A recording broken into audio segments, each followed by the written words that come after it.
É cada revelação profunda que estamos tendo nesse Devocional 2024 que o tempo não basta. São muitas, mas muitas revelações. Eu só tenho 15 minutos aqui para trazer a você neste vídeo detalhes daquilo que Deus tem falado comigo. E eu tenho certeza que com você também. Eu quero voltar um pouquinho antes de entrar no capítulo 35, 36 e 37 de Êxodo para falar um pouco do 34, alguns pontos que não deu para falar no vídeo de ontem, como por exemplo, no versículo 6 ao 8, ele fala sobre as suas características, as características de Deus.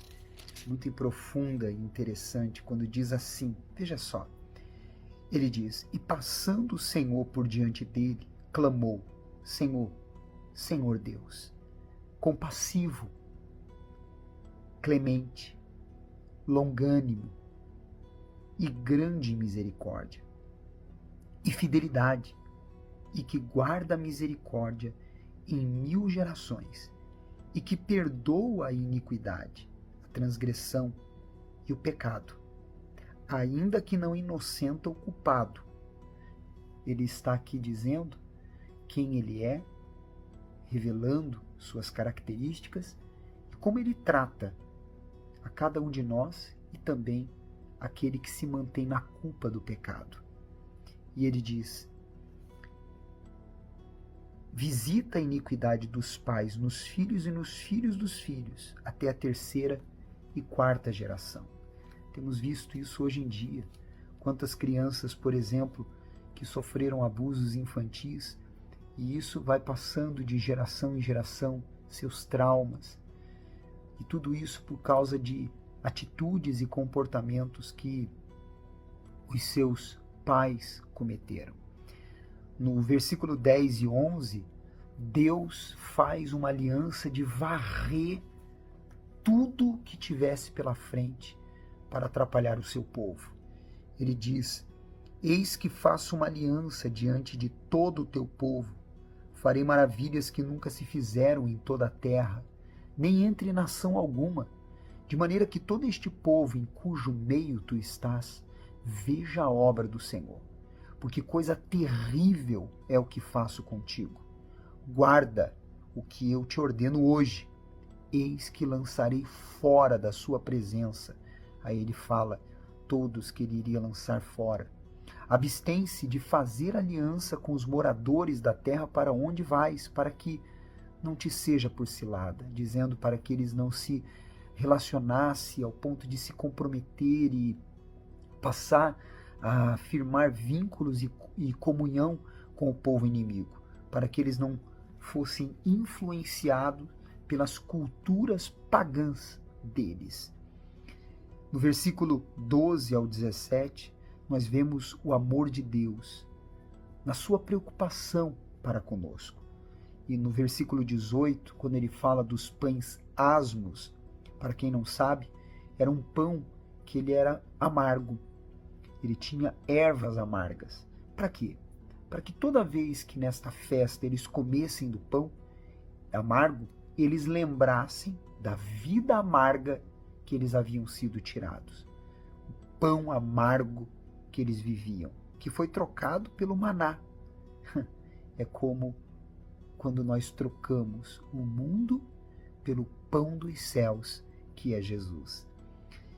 E eles não saíram de mãos vazias, por isso eles se apresentavam com suas ofertas de mãos cheias, apresentando e expressando gratidão.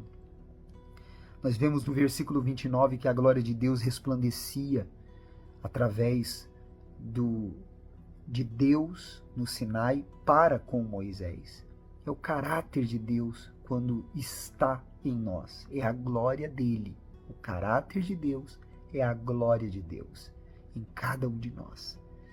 No versículo 33, um detalhe importante é que Moisés sempre colocava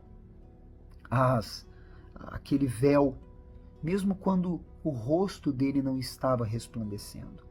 Isso tem até uma confirmação em 2 Coríntios, capítulo 3, versículo 13, que Paulo fala sobre isso, que para que o povo não ficasse propenso dizendo que a glória de Deus havia saído de Moisés e aí eles se perdessem, então Moisés tomava essa atitude para não mostrar o seu rosto ao povo. Vamos agora para o versículo 1 ao 3 do capítulo 35. Você observa que em muitas ocasiões existem repetições. Fala-se de um determinado assunto, capítulos depois fala-se sobre aquele assunto novamente. Sabe por quê? Porque era comum para fixar na mente do leitor ou do ouvinte estas repetições, para que mantivesse fixo dentro deles aquilo que estava sendo dito ou escrito. Quando ele fala sobre não acender um fogo no dia de sábado, era que aquilo obviamente iria exigir esforço para eles carregarem lenha, friccionar a pedra para produzir chamas. Então Deus disse para que eles não fizessem isso, até porque eles tinham que aprender a ter tempo para descansar, tempo para buscar a Deus.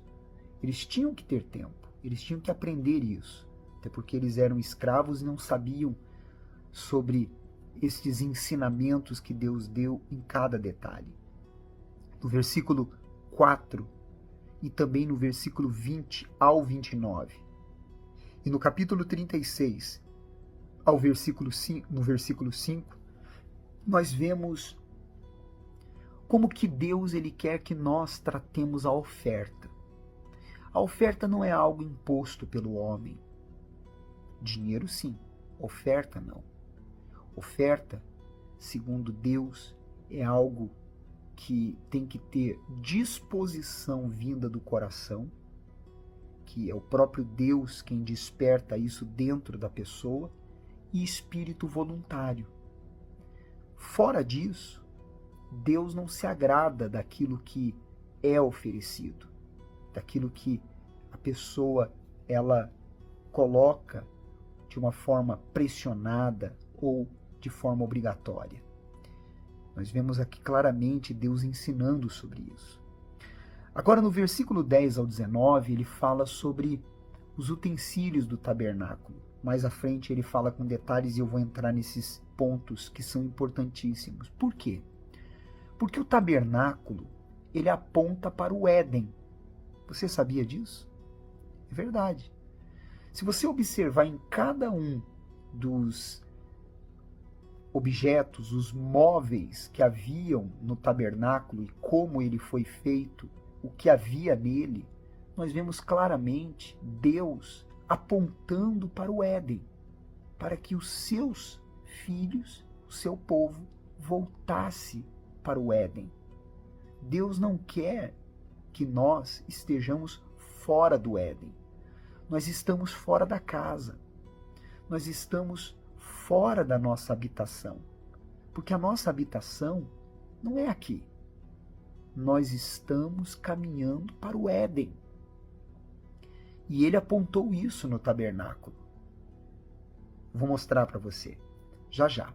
No versículo 30 ao 35, nós vemos ele falando que os homens eram cheios do Espírito para criar, para fazer aqueles móveis e os utensílios, o tabernáculo, tinham habilidade, inteligência e conhecimento. Olha só que bacana como você pedindo a Deus ele pode lhe dar. E eles tinham disposição a ensinar, que é uma das características de uma pessoa de Deus. Ela tem disposição em transmitir os ensinamentos que ela tem para os outros. Ela não guarda para si. No versículo 8 nós vemos ele falando sobre as cores das cortinas, que são cores da realeza. Por quê? Porque o tabernáculo ele representa o Rei Jesus. Você sabia disso? O azul veio de um crustáceo, a púrpura veio de um molusco chamado púrpura, das suas secreções, e o carmesim de insetos que eram escamados. No versículo 35 você observa ele falando dos querubins que estavam desenhados na cortina. Eu vou ler para você quando ele diz assim, olha, versículo 36, no 35. Veja só. ele diz assim: fizeram também o véu de estofo azul, púrpura, carmesim, linho fino retorcido, com querubins. O fizeram de obra de artista. Você lembra no Éden que Deus, quando Adão e Eva saíram do jardim, ele colocou um querubim guardando a entrada do Éden? E havia um querubim na entrada do Santo dos Santos. E ninguém podia entrar no Santo dos Santos. Somente o sumo sacerdote, uma vez ao ano. E o sumo sacerdote, ele representa Jesus, que é o mediador. Está escrito lá em Hebreus isso. E ele só podia entrar de uma maneira, com sangue na mão, que representa o sacrifício de Jesus, que rasgou o véu, que abriu o acesso que os querubins estavam ali para guardar e impedir que houvesse o acesso.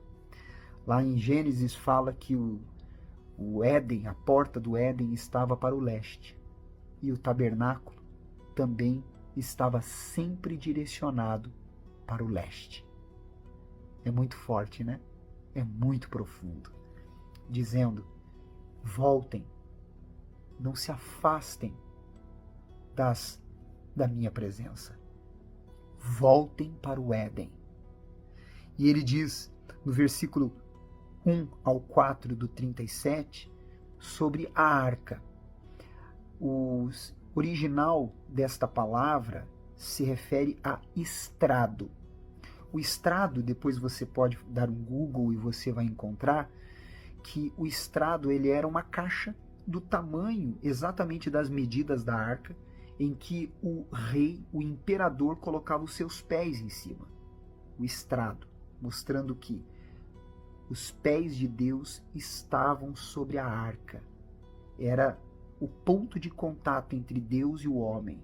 Dentro da arca haviam as tábuas da lei, mostrando que os pés de Deus estavam sobre as suas palavras.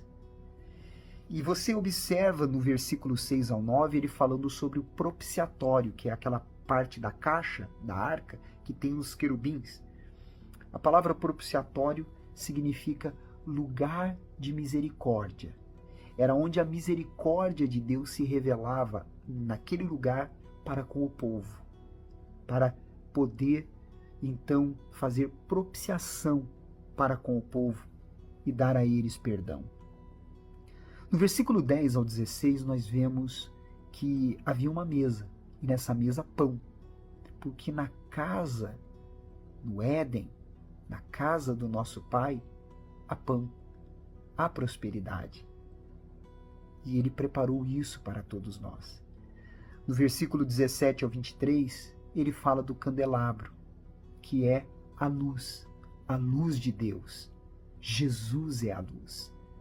Havia o candelabro, que permanecia aceso constantemente. Do versículo 25 ao 28, ele fala do altar. Eis aí um ponto crucial. O altar ele ficava no ponto certo, ficava antes do Santo dos Santos. O sumo sacerdote passava pelo altar, pegava do sangue para poder, com o sangue na mão, entrar pelas cortinas onde estavam os querubins ao Santo dos Santos. É o sangue de Jesus que rasgou o véu para que possamos entrar em sua presença. Como diz em Hebreus, que devemos entrar com intrepidez e ousadia no Santo dos Santos, pelo sangue de Jesus. E no versículo 29, ele fala do óleo, que representa o Espírito Santo, e o incenso, as necessidades dos filhos chegando ao Pai. Amanhã nós vamos falar mais sobre voltar ao Éden. O tabernáculo simbolizava isso. Hoje, nós temos Jesus, que é o tabernáculo em nós. Quando diz que ele desceu, ele tabernaculou sobre nós. Gostou desta mensagem? Envia para alguém. Vai impactar a vida dela também. Amanhã nos encontramos aqui. Você é especial para Deus.